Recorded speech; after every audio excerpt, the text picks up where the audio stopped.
world you knew was gone. How would you protect yourself and the ones you love from the terror just outside the walls?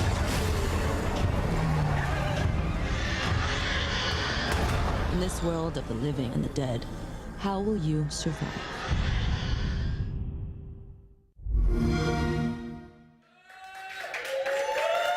There's a taster of what to expect in this sequel to State of Decay 2, and if that's anything to go by, it's going to taste like rotting flesh.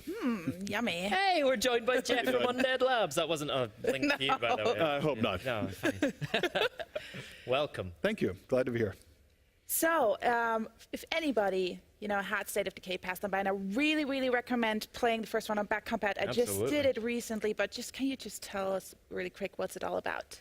Yeah, State of Decay is it's all about your own survival fantasy. We wanted to make a game that captured that part of the zombie genre that was you and your friends sitting around at the pub after a good zombie flick and kind of talking about your own personal survival plans. And so the game's built around that. We give you the tools to go tell your own survival story and see how you do. So Jeff, I love post-apocalyptic stories, right? So tell me, how did we get into this mess? How did we get into the apocalypse in State of Decay 2? Well, that's something you have to find out as a player. We revealed a couple of hints along the way in the original. In the sequel, we'll be revealing a lot more, but it's still not exactly clear what happened or how it happened, and that's something for the players to figure out. Oh, okay. Good answer. Fair enough. So when you were developing the game, what did you get guys inspired by? Well, at the time we've been thinking about this game for, more than a decade. At the time there was this kind of really good crop of this reemergence of zombie movies. There was the 28 Days Later, 28 Weeks Later, and then even movies like Zombieland and Shaun of the Dead that brought a little bit of humor to it. And what really became apparent to all of us who were working on this was that, the zombie genre is not about going around and shooting and killing zombies. It's about the people, the connections of the people who are surviving, how they work together. Even like a movie like Zombieland, that's really a car buddy movie, right? And so there's just all this expressiveness in it, and we wanted to capture that width and breadth of the genre and not just the how do you kill zombies. So will we maybe see a Twinkie in State of Decay too? Well, Twinkie is a trademarked name, and probably not, but you will definitely find Easter eggs hidden throughout the game that call back to some of the great moments from the zombie genre. So talk us through some of the new features in State of Decay 2 that maybe State of Decay fans will be excited to get their hands on. Yeah, well, our primary goal was to really take what worked in the first one and just double down on it.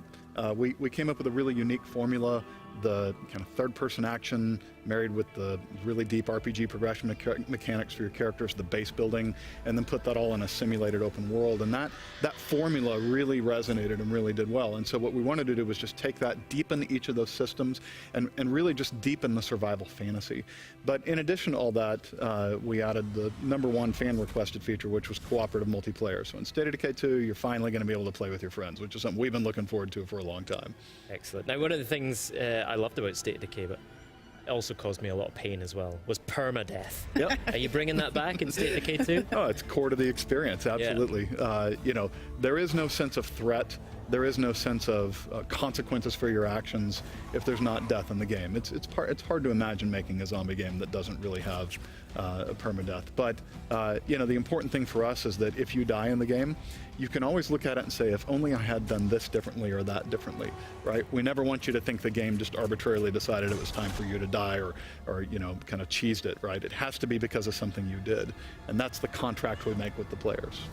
Good. So really this fan feedback, going back to the co-op, when I think about State of Decay 1, like what I have to do, managing community, I have to build my base, like I have to go into the missions. How does that look on co-op? So what we wanted to do was make co-op really simple. We don't want a whole lot of set up your party mechanics and invitations and joins. What you do is you can always just jump into your friend's game. It's drop in, drop out multiplayer. But we also have this really cool mechanic where when you're playing the game, you can register to say I'm willing to help people. And then somebody else, if they're playing, whether they're your friend or not, if they get in trouble, they can shoot a flare gun, and you get a beacon. It says, hey, someone's in trouble. And you can just hit that little Xbox button, and you jump right in, and you're there to help them out. And so it really gives it a feeling of community helping community, which is really the heart and soul of the game. State of Decay 2 is a game of humans working together to overcome the apocalypse. And the multiplayer mechanics really support that well, too. All right, Jeff, when will we be able to get our hands on the game? Yes. Spring 2018. We can't wait. We can't really wait. Fantastic. Jeff, thank you very much. Thank you so much. Appreciate it. All right. Yes, thank you so much for coming in. Right now it's time for another brand new trailer. Let's take a look.